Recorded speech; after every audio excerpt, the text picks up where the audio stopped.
Most people today assume that shutting every window the moment winter arrives is common sense. It feels logical, doesn't it?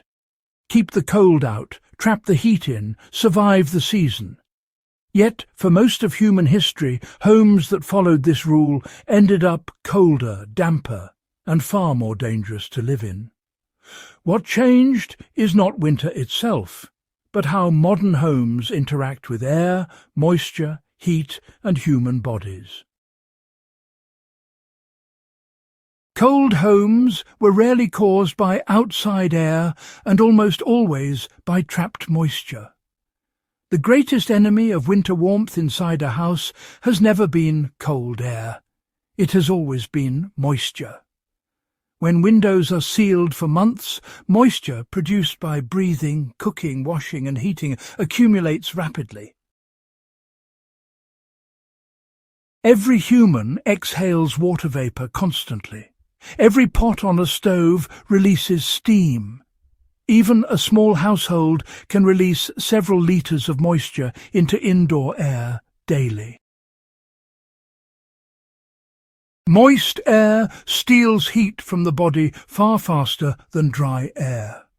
This is basic thermodynamics. Damp air increases conductive heat loss and makes surfaces colder to the touch. Walls absorb moisture, insulation loses effectiveness, and wood structures begin to chill instead of retain warmth. Historical homes that allowed controlled air exchange stayed drier, and, well, dry air feels warmer at lower temperatures. This is why many medieval and early modern homes included smoke holes, roof vents, and, deliberately leaky construction. They were not primitive mistakes. They were moisture control systems. Long before microbes were identified, people understood that stale winter air made them sick.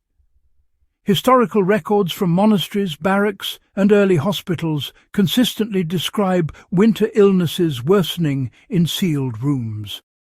The issue was not cold drafts, but oxygen depletion and toxin buildup. Wood fires, coal stoves, oil lamps, and later gas heaters all consume oxygen and release combustion byproducts. Even today, tightly sealed homes using heaters without proper ventilation experience elevated carbon dioxide levels and, in extreme cases, carbon monoxide exposure. Lower oxygen concentration increases fatigue, reduces circulation efficiency, and, makes the body more vulnerable to infection. It's important to remember that cold alone does not cause illness. But cold, when combined with low oxygen, dampness, and a weakened immune response, absolutely does. That combination, you see, was quite common in sealed winter dwellings. Ventilation, then, was a survival necessity, not merely a comfort preference. Historical winter ventilation did not mean, leaving windows open all day. It meant short, deliberate air exchanges that refreshed oxygen and expelled moisture, all without allowing structures to cool. In many European regions, windows were open briefly during the warmest part of the day, often after cooking or heating, then closed again once fresh air had replaced stale air. This practice is still used today in colder climates under the term shock ventilation. Opening opposing windows for a few minutes allows moist air to escape, while walls, floors and furniture retain their stored heat. The structure, it stays warm while the air is replaced. For modern viewers enduring winter now, this knowledge is immediately usable. Open windows fully for 5 to 10 minutes once or twice a day, preferably after cooking or heating. Close them before surfaces cool.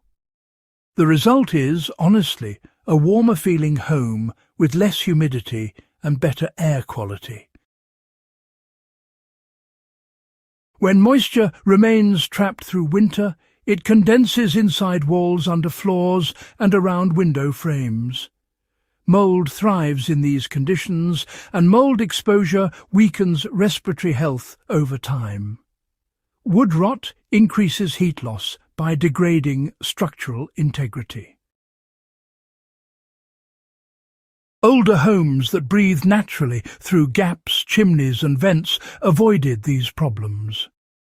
Modern airtight homes require mechanical ventilation to replace what older architecture handled passively. Without it, sealing windows becomes, well, counterproductive. Survivalists and preppers should pay special attention to this. In grid-down scenarios, mechanical ventilation may not function. A house that relies entirely on sealed systems becomes a liability. Understanding manual ventilation methods becomes critical for warmth and health. Ancient and pre-industrial homes focused on thermal mass rather than air tightness. Thick stone walls, packed earth floors, clay ovens, and masonry hearths absorbed heat during active fires and released it slowly over time. Air could move without robbing the structure of warmth, because the warmth was stored in materials, not trapped air. Modern lightweight construction relies heavily on insulation and sealed air. When moisture compromises insulation, the entire system fails. This is why sealed homes often feel colder after weeks of winter, even when heating is constant. One practical application today is, well, using thermal mass deliberately. Brick, stone, ceramic, and even water containers placed near heat sources store warmth and release it gradually. Combined with controlled ventilation, this recreates older, more resilient heating dynamics. Historical medical reports from the 18th and 19th centuries note a rise in respiratory illnesses as homes became more enclosed. Urban housing with sealed windows and poor ventilation became breeding grounds for tuberculosis, pneumonia, and chronic lung conditions. Fresh air treatment became a prescribed therapy in many hospitals before antibiotics existed. Patients were placed near open windows even in winter because dry, moving air reduced infection severity and improved recovery. This was not folklore. It was observed, documented, and repeated. For modern winter survival, this really reinforces the importance of air exchange. Fresh air supports immune function, reduces viral concentration indoors, and, well, it improves sleep quality too. Sealing windows for months undermines all three. You do not need to live in a drafty house to benefit from this knowledge. What truly matters is intentional airflow. Ventilate briefly but regularly, and, prioritize rooms where moisture accumulates, such as kitchens and sleeping areas. Use curtains, rugs and door management to retain heat where needed while still allowing air exchange. If you rely on wood, coal or gas heating, ventilation becomes non-negotiable. Even efficient systems produce byproducts that must be removed. Crack a window near the heat source briefly each day. The small heat loss is outweighed by improved combustion efficiency and really much safer air. For those preparing for long winters or, uncertain infrastructure, design living spaces that tolerate airflow without collapsing thermally. insulate floors, add thermal mass, and seal only where moisture can escape elsewhere. The idea that sealed homes are warmer and healthier is a modern misunderstanding. Historically, homes that stayed warm and livable through winter did so by managing air, moisture, and heat together. Closing windows, all winter breaks that balance. If this guide added real value to your understanding of winter living, history and preparedness, subscribe to Warfield Prepper Chronicles and share this with others who take cold weather survival seriously. This channel exists to preserve practical knowledge that still matters. Stay informed, stay resilient, and keep learning.